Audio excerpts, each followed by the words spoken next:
Bonjour. Avec en France 1,2 milliard de piles jetées tous les ans, j'ai eu l'idée de ce projet de fabrication à très bas coût d'une carte électronique universelle pour recharger les piles alcalines non rechargeables pour tous les formats. Elles se rechargent très bien et on le sait depuis 1978, on le voit ça dans un article de Wikipédia sur les piles alcalines. Elles se rechargent très bien donc une poignée de fois, c'est-à-dire au moins 5 fois. Le coût de revient de ce chargeur qui est de 4 euros avec affichage et réglage de la tension voulue est compatible avec toutes les piles 1,5 volts rondes ou plates, genre LR44 ou même les CR 2032 de 3 volts. Et on peut recharger aussi les piles de 9 volts et 12 volts. En fait, on peut recharger toutes les piles, même les batteries, qui ont une tension entre 1,5 et 12 volts. Le principe de fonctionnement des piles alcalines, c'est que ça disperse pendant qu'on la décharge la poudre de zinc qui est dans un gel d'électrolyte alcalin. Le principe de la régénération est de redéposer le zinc qui a été enlevé sur la couche de zinc. Mais si on attend trop longtemps pour faire cette régénération, si on attend une tension inférieure à 1,3 ou 1,25 volts, alors le zinc se décompose tellement que des trous se forment dans la couche de zinc. Il ne sera donc plus possible de reboucher avec les dépôts de zinc lors de la régénération. Donc il faut absolument que la pile ait une tension supérieure à 1,25 volts. La conception de cette carte est évolutive. On peut remplacer une résistance par des valeurs différentes pour que le courant soit de 3 mA, ce qui correspond bien aux piles boutons, ou de 30 mA, ce qui correspond assez bien aux grosses piles 1,5 V. Mais j'ai fait le choix de la rendre fixe entre les deux, c'est-à-dire à 15 mA, ce qui permet de recharger tout. Mais ça peut en tout cas être modifié. Au début, j'ai fait deux versions qui ont été conçues pour une version basique qui fait que du 1,5 V, comme la Regenbox. Et j'ai fait une version que j'ai appelée Premium qui, elle, donc est universelle, fait toutes les tensions. Finalement, en fait, je n'ai produit quasiment que des Premium parce que les 1,5 V seulement n'intéressaient pas grand monde. J'ai dû en distribuer une dizaine. Le coût de revient, c'était 2 euros parce qu'il n'y avait pas d'écran, de voltmètre, on va dire, ni d'autres composants. Donc là, j'ai sur la version que vous voyez à l'écran, il y a un voltmètre, c'est-à-dire l'écran que vous voyez qui affiche la tension. Il y a aussi un potentiomètre pour régler cette tension. Il y a une entrée jack pour aller jusqu'à 15 volts.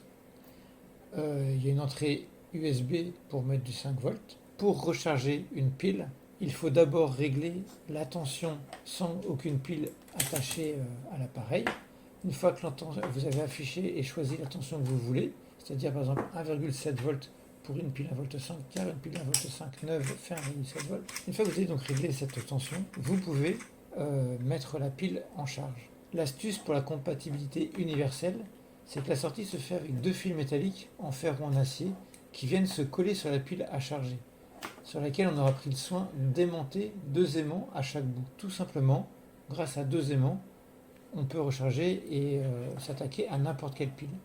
Mais ça fonctionne très bien, mais le problème c'est que si on bouge un petit peu la pile, la qualité de maintien est moyenne.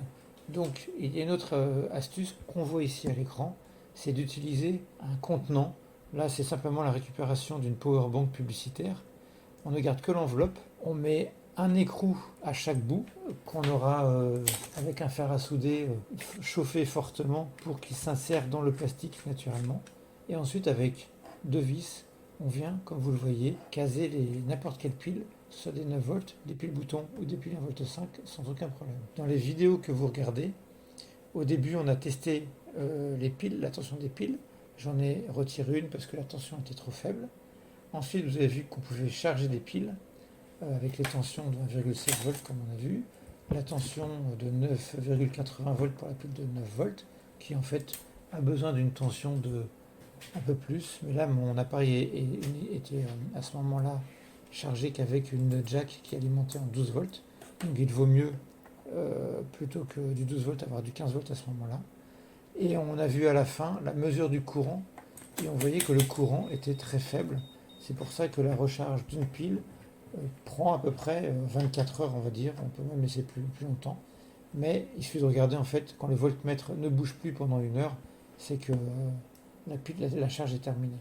Bon, maintenant, On va regarder très rapidement et sommairement les composants de la carte. Donc là, je montre le régulateur de tension. Ici, c'est le régulateur de courant avec une petite résistance à droite de là où je montre. Le petit bouton que vous avez vu qui permet de couper ou pas le voltmètre, parce qu'en fait, le voltmètre consomme plus que la charge, tellement ça consomme très peu tout ça. Là, on est au niveau de la prise USB. Là, en dessous, on voit que c'est la prise jack. Là, c'est le potentiomètre bleu. Et tout ça, c'est le régulateur en fait de courant là, sur le côté droit avec la résistance. Et là, c'était une LED avant. Et maintenant, quand on retourne, il y a une description sommaire de ce qu'il faut faire avec les tensions utiles pour chaque type de pile. Vous allez voir dans la description de la vidéo le lien vers mon site internet qui permet d'avoir la notice. Il y aura même le STL pour l'impression 3D d'une boîte pour la carte électronique et les plans et PCB.